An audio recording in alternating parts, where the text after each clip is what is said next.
Hey everybody, it's the Turdpolisher here to enjoy a beer with you. I don't know if you guys know, but Oregon is really well known for its microbrews, and Pyramid Apricot Ale is some dynamite stuff.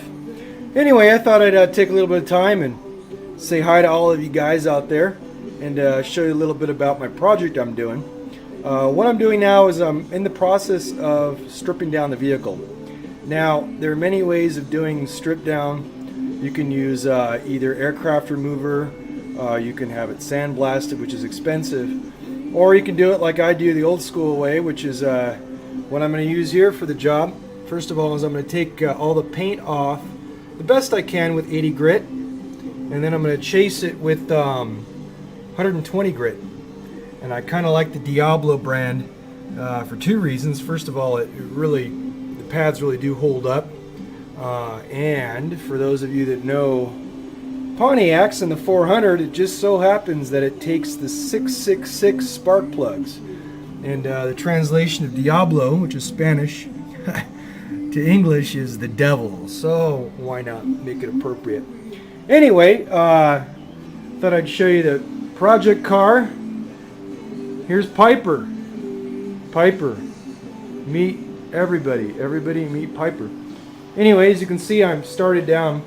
The way I like to use my grinding wheel, that 80 grit, is to just bring it down to the black primer, and then from there, knock it down with 80 grit. And I say that because I really don't want to have a lot of grinding too much. It's going to affect the integrity of the metal.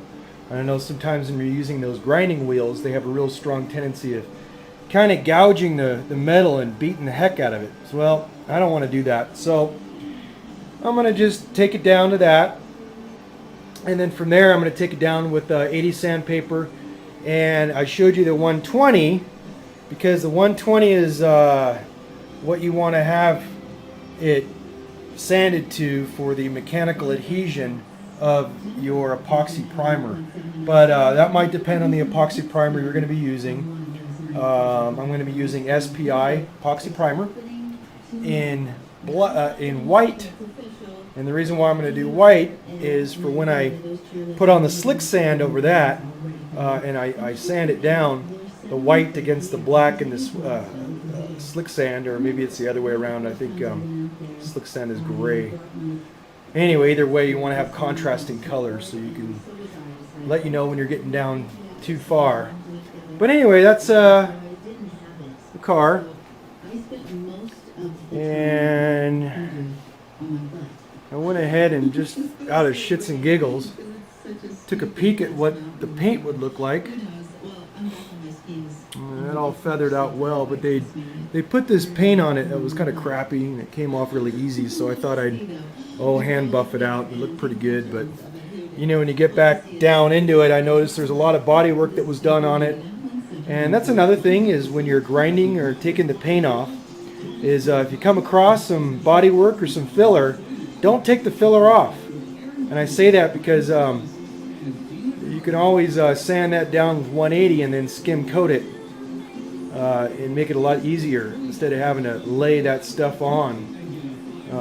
But any other little deep depression that you might find when you're grinding it down, for example, these spots right here, don't dig into it. This is just an indicator of a low spot. So just leave it as is. Don't grind hard into it trying to get it off. Later on in the future, what you could do is come by with a wire wheel, circle it with black marker to indicate the low spot, and then wire wheel these spots down, and then put your filler on and go from there. But yeah, what I opted to do on this car, or on Piper here, is take a swig of beer. Hang on a second. It is Beer 30 in Redmond, Oregon. That's good beer. And apricot ale. If you ever come across it, try it. It's one step up from Coors Light. But anyway, what I decided to do, you really can't see because the lighting is crappy on this side until I get my fluorescent light up, is I opted to take the molding off and you know, it's pretty simple to do. You just kind of drill out the rivets and pop it out, and then all the little holes that we have here that are left over from the molding, I'm just going to ream those out, and that way when you have it reamed out, it'll hold that epoxy or that filler really well. But yeah, once again, anytime you come across anything that looks like filler, don't keep grinding on it. Just your whole main objective is to get the paint off. Anything else, it's going to save you a lot of time. It's easy skim coat. But yeah, there were some dents on this side, and this whole side had been damaged. Boy, this lighting is terrible. There's no point in even doing that. But anyway, the door has some dents. I might be able to get on the inside and pop those little puppies out. But anyway, just thought I'd stop in and let you know how the progress is coming on Piper here. And give me about 4 or 5 days, and this puppy ought to be ground down, depending on how much beer I have in the refrigerator. Actually, I really don't drink that much beer, but when I'm working on the car, I tend to keep it manly, if you will. Anyway, here's a 400. That's a replacement of that unfortunate block I have that had that crack in it. I don't know if you guys saw those pictures, but boy, this thing's clean as hell for 200 bucks. The guy I got it from is a really cool guy. He's also into Pontiac, so that kind of made the deal of only 200 bucks well worth it.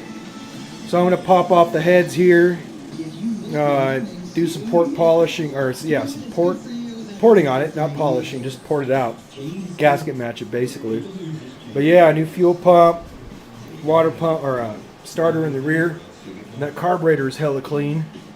But that's eventually what it's going to look like, as you guys know. And that, of course, is what the inside's going to look like based on the 12N on that cowl plate. And I thought I'd share with you all, I don't know if you can read that, but it says Elliott Bray Roofing. Well, it just so happens that that was my great-great-grandfather's work truck that is now owned by my uncle, and he is going to be willing it to Mawa. So I'm kind of excited for that. I'm going to go out there. It's New York. I'm going to go out there probably maybe in the spring or summer and help him buff that out and really make it look good. But anyway, just for shits and giggles, I thought I'd show you some of the cars that I buffed out and worked on at the car show. I also did some body work on. That's an awesome 32. And there's a Willys. I love that Willys. Just put a lot of glaze on that to make it shine. And here's my favorite car I got to work on. Man, every day I was even more excited going to work every day just because it's a 69 Camaro, of course, SS convertible. Badass. Love it. Anyway, this is a Turdpolisher once again. Giving you a heads up on how I'm doing the grinding. Don't forget your mask. And if you happen to have an air purifier, use it or get one because it'll keep the dust down. And last little tip is I see a lot of people with their air compressors blowing this dust off. Well, that's a good idea if you want to have dust all over your shop, but I tend to want to keep that dust down, so I just use a spray bottle and some rags and wipe it down. It keeps the dust down, and any of you who've ever done body work, you know that dust can get all over the frickin' place. Just make sure not to put too much water on your filler. Just wipe it down without water on it and stuff. But anyway, there you have it. Sorry I get kind of long-winded, but I don't know if that's me talking or the beer. But anyway, I'll get back to you and I'll let you know, let you see the end results of her being all ground down. Until then, peace. Have a good one, and enjoy your projects. This is a Turdpolisher checking out for now. Bye.